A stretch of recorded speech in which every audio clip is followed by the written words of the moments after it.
Dr. Bernhard, thank you so much for taking time out of your day to meet with us.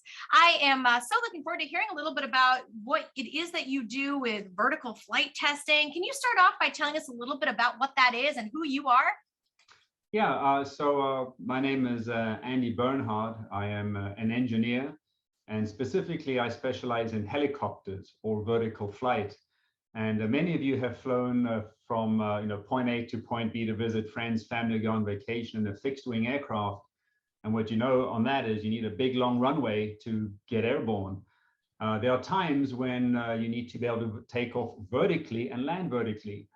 Think of search and rescue, or if somebody's hurt by the side of the highway and needs to be picked up by a helicopter, you go to hospital, or the offshore oil worker who has to land on an oil rig 100 miles out in the ocean. So vertical lift provides that capability. Igor Sikorsky, who is the founder of the company I work for, really summed it up very well back in the 1930s, when there's a big debate on traditional aircraft and vertical flight. And a friend of his said, when will a helicopter fly faster than a fixed wing plane? And Igor Sikorsky said, I know the answer to that, never. And his friend went on to say, when will a helicopter fly further and higher? And Igor Sikorsky said, I know the answer to those questions, never. But if a man is hurt in the mountains, a fixed wing aircraft can come and fly over and throw flowers at him. And that's pretty much it. If you want to help somebody like that, you need a vertical lift or helicopter to do that. That's a really great explanation. I think that's the first, I've heard it a few times. That's the first time I've ever actually understood that. So right. Thanks for that. Did you, as a child, ever fly in helicopters as a kid before you became an engineer? Or when did your initial passion to say, oh, this is the world I'm going to be in? When did that hit you, if you might? Mr. Simmons, you're an educator, and Ms. Christensen, you've met all kinds of kids who have dreams and aspirations, and those change and morph and evolve. And some kids, like my wife, for example, never find that professional passion and calling. She's on her fourth career. I'm one of those fortunate people that ever since I can remember, I wanted to be an aerospace engineer. My dad used to fly small airplanes in South Africa, and I have pictures of me standing on the wing of my dad's plane at the age of 2. And for me, that was a passion, a calling to be part of creating, making something fly. It was never an interest to be a professional pilot. I do fly, but my passion was to create, to build. And so that went through all my school, high school, university. And that initial excitement and enthusiasm was for anything aviation, anything flight. And when I was in my undergraduate studies at the University of the Witwatersrand in Johannesburg, my main professor, his real interest was in helicopters. And so I got exposed to it. It rubbed off a little bit. And then when I applied for grad school in the United States of America, I couldn't afford to come to America on my own or with my parents' funding. I needed a scholarship. So hint, having great grades helps get scholarships.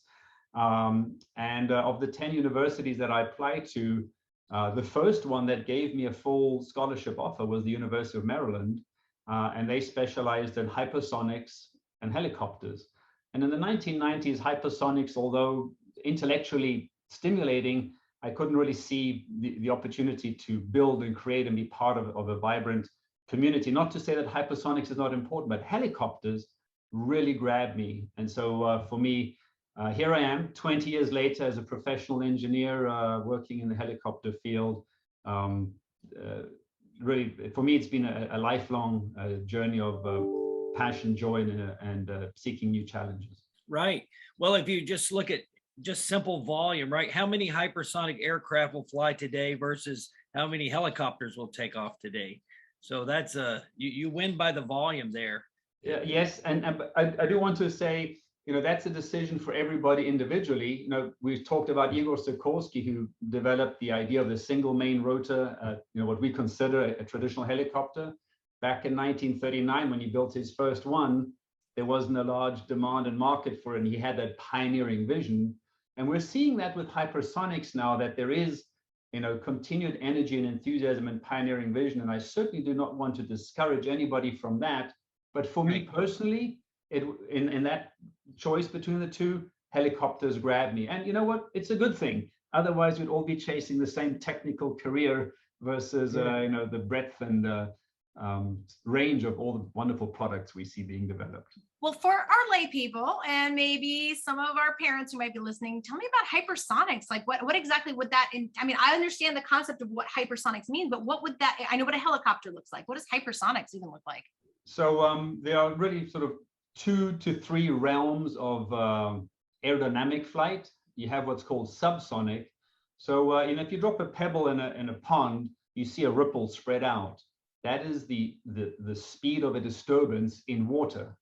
The same thing when you clap your hands or when you listen to thunder, that is disturbance moving through the air. And that is a characteristic speed of the medium.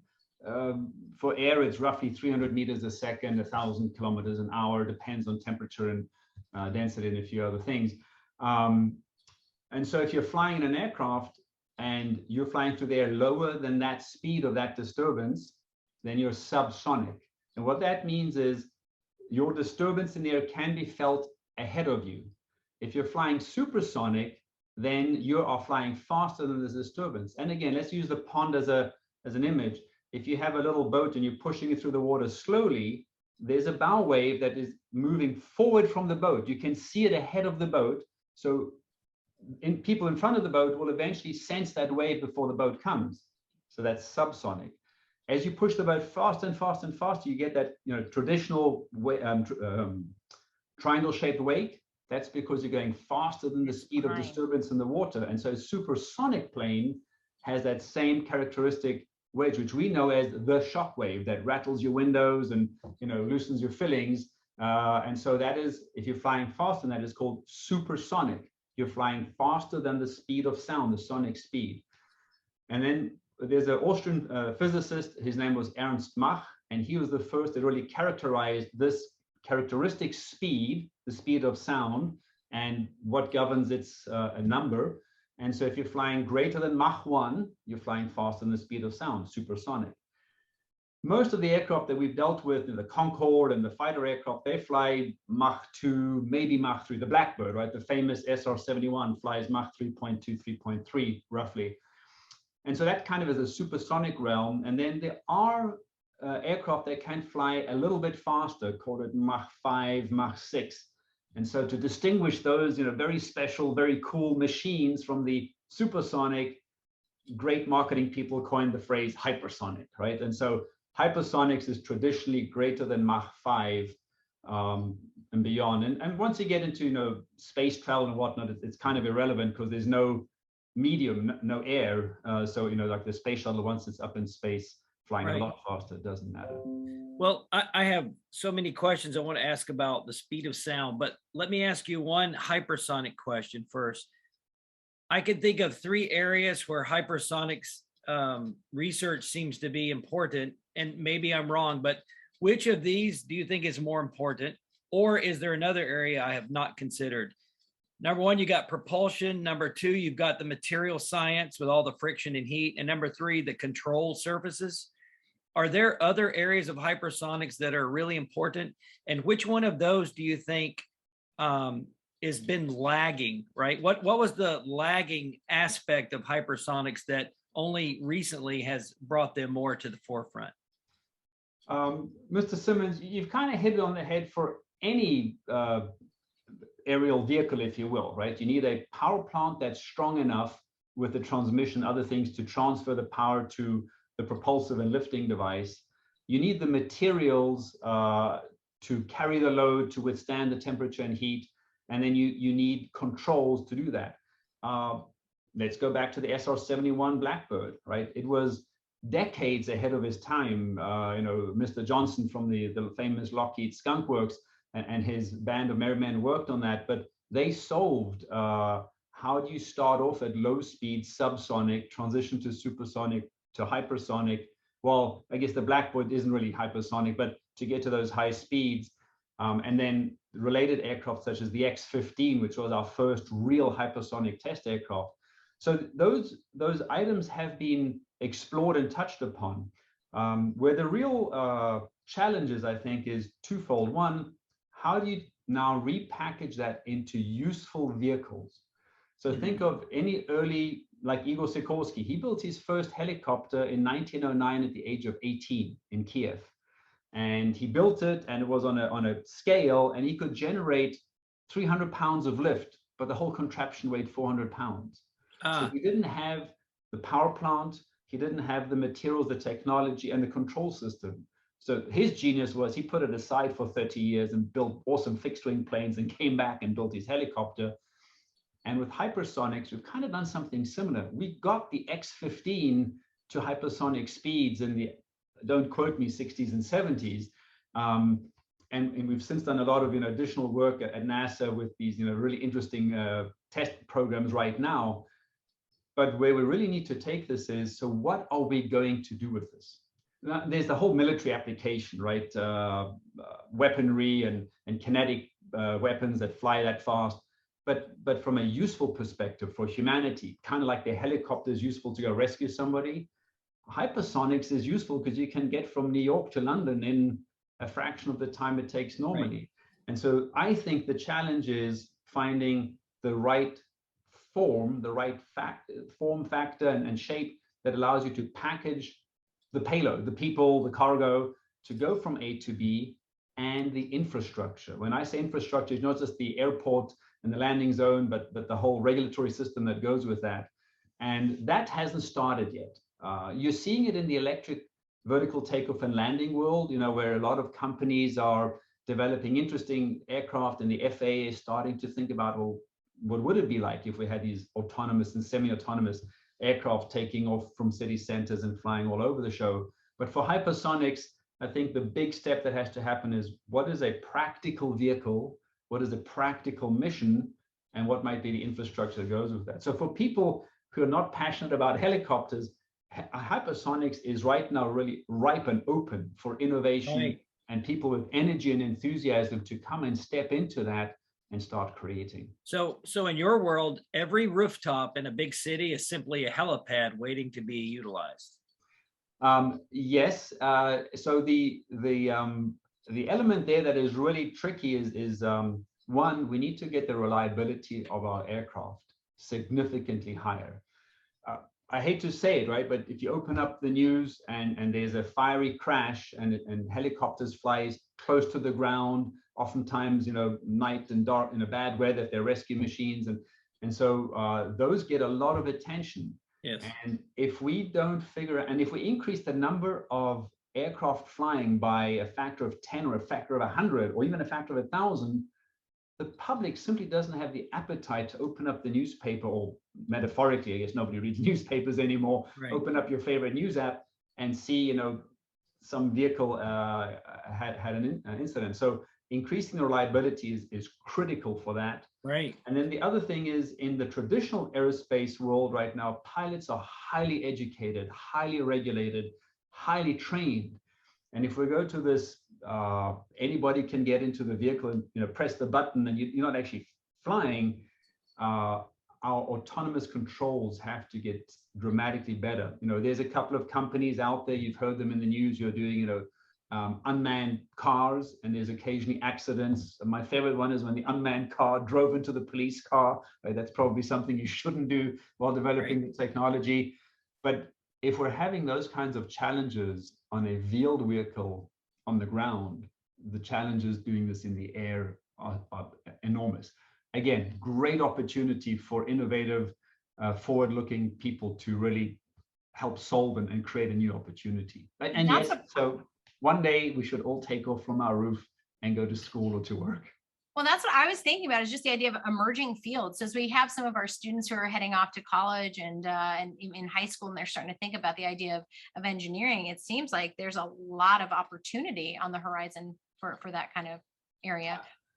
Absolutely. If we take the hard sciences, math, physics, engineering, and the associated sciences, the ability to combine entrepreneurial spirit, innovation, foresight, and couple that with math and science and actually build and create, we're at an unprecedented time where the cycle time to try things and build new things and the access to information is orders of magnitude better than it was even 20 years ago. I mean, a lot of your kids probably don't even know what the inside of a library looks like, because nowadays you can access pretty much any book, any research paper, every author ever authored on the internet. You may have to have a subscription, but Right. you know, back then people had to actually spend time and go somewhere to research.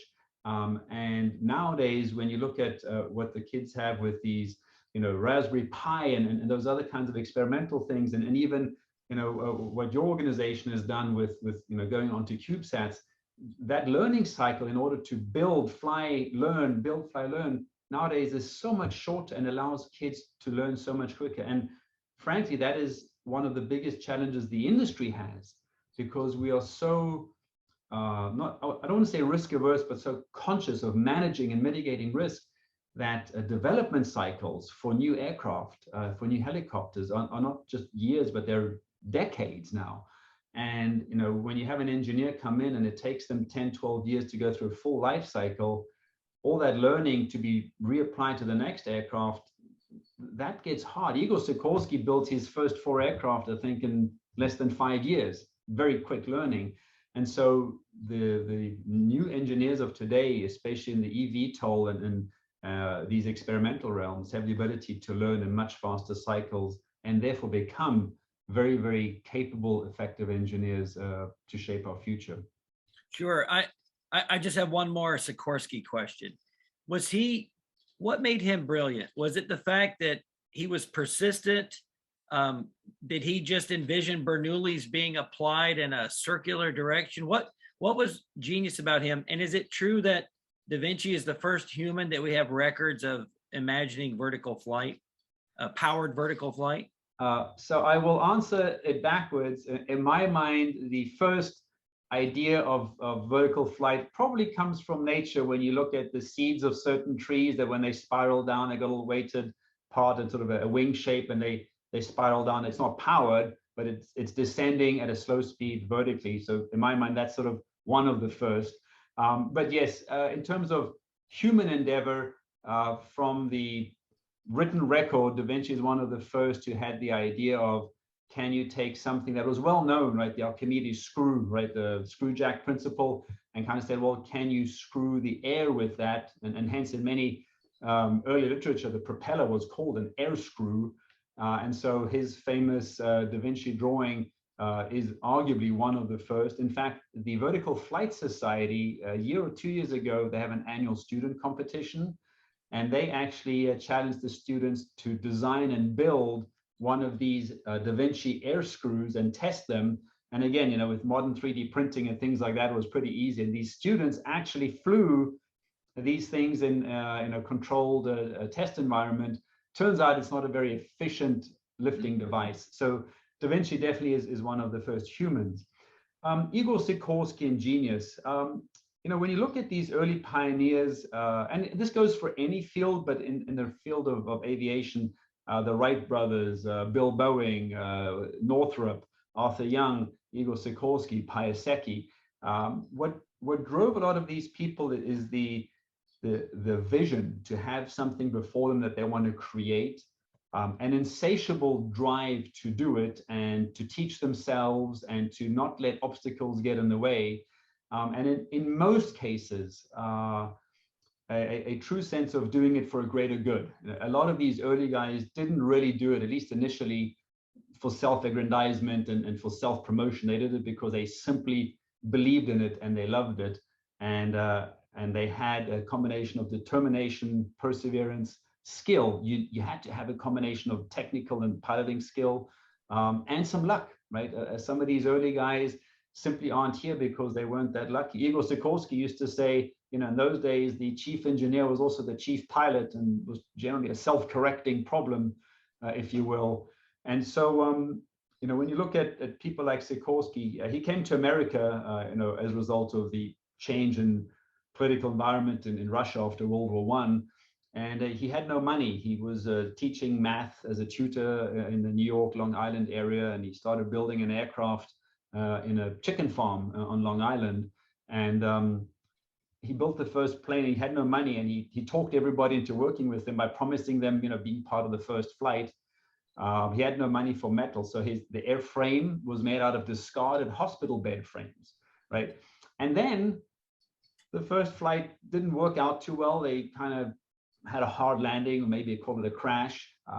And here's the mark of brilliance. Instead of sort of collapsing and giving up, he got all his investors together, including the famous composer Rachmaninoff, locked them in a ballroom, conference room, and said the reason this didn't work is because the engine wasn't powerful enough, and he isn't letting them out until he gets $5,000 for better engines.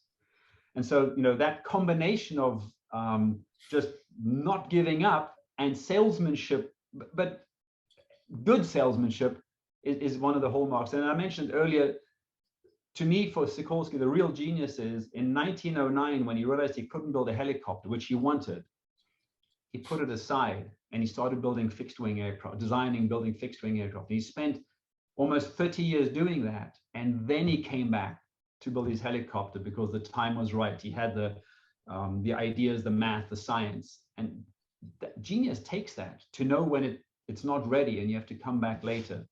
We also see genius around us these days. If you look at, what's happening in the internet age, the guy who invented PayPal, right? Very famous guy out there. And yes. But he created something that at the time simply nobody conceived of, and really built it from nothing in his garage to what it is today. And look where that has allowed him to go. So genius and enthusiasm and passion comes in many shapes and sizes.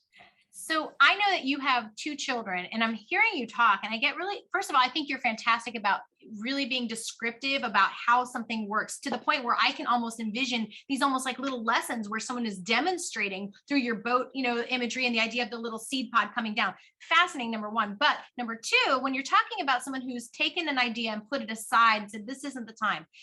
Kids today, we see through teaching, sometimes they don't have, it's so hard for them to realize that, okay, I didn't get it this time. That doesn't mean that I'm not going to get it in the future. How do you help your own children, and how can we help other children to realize that coming back to something isn't a failure, it's essential for success? So just last weekend, I flew to Fort Myers. My daughter and her friend were going to do the murder mystery train. And I took my little boy to the Edison and Ford estate and museum. And there's a great quote on the wall where Edison said, "I'm not a failure. I have found 10,000 ways it doesn't work." And so I think that kind of sense of it's okay to struggle with math or chemistry or science, and pick it up again the next morning, or ask a different adult or expert to give you maybe an explanation that is a little bit different, is important. And failure, I think in today's society, failure has such a stigma to it. Failure is you're trying something and it didn't quite work out the way you wanted it to, and having the courage and the support to pick up and start over the next day or 2 days later and focus on that which didn't happen, right? Was it either your understanding, or was it your preparation, or was it your interpretation of the question, or was it your science experiment when you thought, I'm going to pour this thing in and make it blue and it turned into a green frothing thing? Is to take that step back. And I think for me personally, as an immigrant, a naturalized American, in America, we have not enough appetite for managed risk. Think of playgrounds. But we don't want our kids to get hurt, but our playgrounds have become so protected and safe that kids don't actually learn how to judge risk. And I'm not saying we should go back to the days of old where playgrounds were, metal traps of pain, but allow kids to understand, I'm going to make a decision, and if I make a poor decision, it's going to hurt. I don't see enough of that.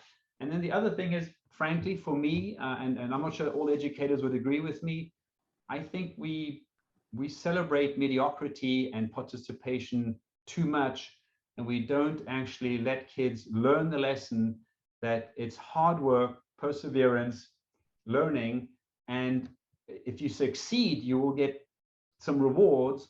If you sort of middle of the pack, great. But I think for me, observing what we're doing with my own kids, this great, you accomplish something average, it doesn't really inspire kids from my perspective. other educators may have different perspective. When I went to school in South Africa at the university, it was very simple, right? You got all the notes, all the homeworks at the beginning of the semester. The teacher said, we're going to have a test, here and here, and there's a project.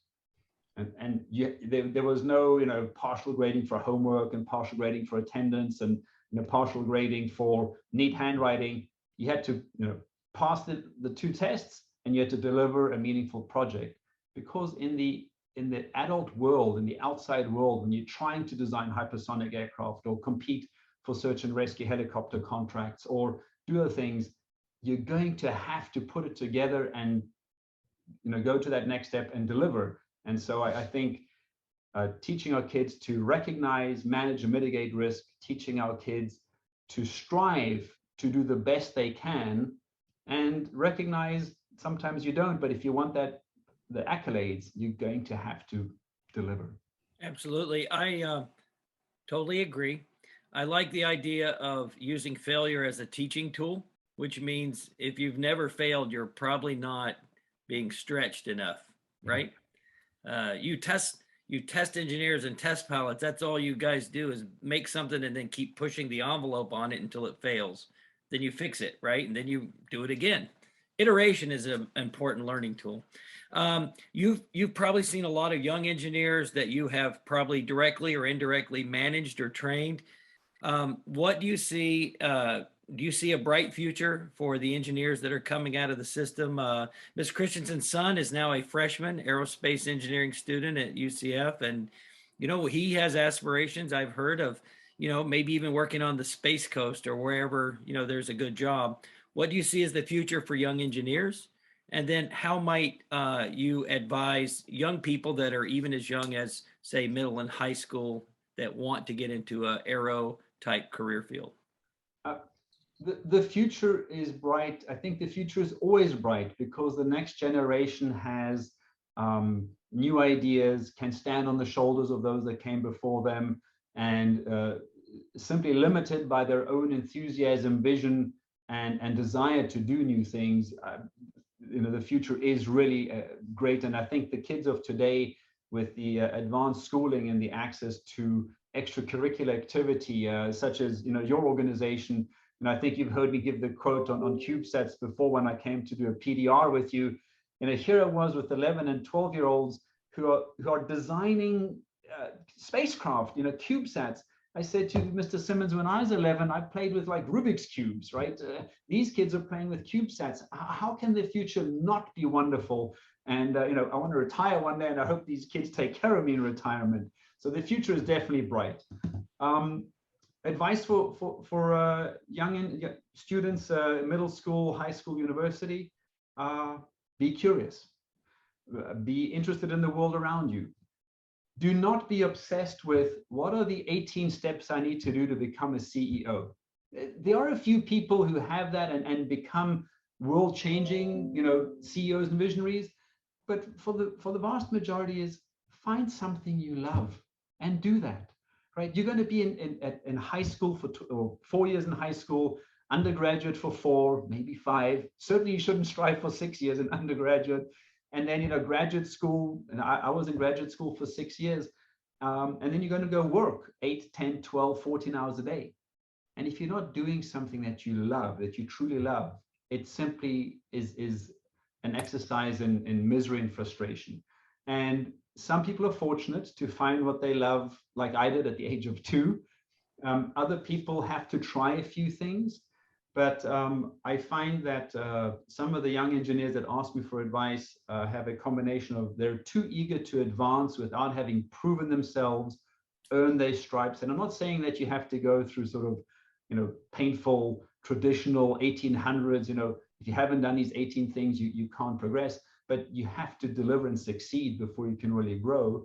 And then I also find some of the new generation is they are too uncertain of simply having excitement on something and letting that open up their career path. I tell people, if you work hard and you're excited about your work and you start delivering, doors will open. America still is, in my mind, one of the greatest countries in the world because ignoring all the socio-political things around us, if you deliver great content, if you contribute, if you're a team worker, you have ideas and you help develop the products that you're on, it gets recognized and it gets rewarded. So for me, have passion, seek out new challenges, be curious, and don't be afraid of hard work. Unfortunately, it doesn't happen, like in the fairy tale. You're going to have to do some math, some science, put in some long days, some late nights in order to succeed and to advance. Great advice. I think that's exactly where the philosophy of blue sky learning comes from, and it's partially the title of our podcast. The idea that you set these ridiculous goals, you are going to fail at them. Don't be afraid of failure. Don't be afraid of the metal that hurts, right? The idea of the slides going down. Yeah. You learn from that, right? So we really appreciate you spending some time with us today, and look forward to touching base with you again on that soon. Anything else, Kevin? Well, I just want to remind you, yes, and thank you for mentioning the PDR. On October 16th, we'll do our PDR this year. The day before or early that morning, NASA's launching Lucy, this probe, and the room that we'll be doing our PDR in is still going to be configured for a massive press conference. So I hope that both B and you might be able to join us again this year. We really enjoy having you at the PDRs. So thank you. We're very happy to do that. Thank you very much. Thank you.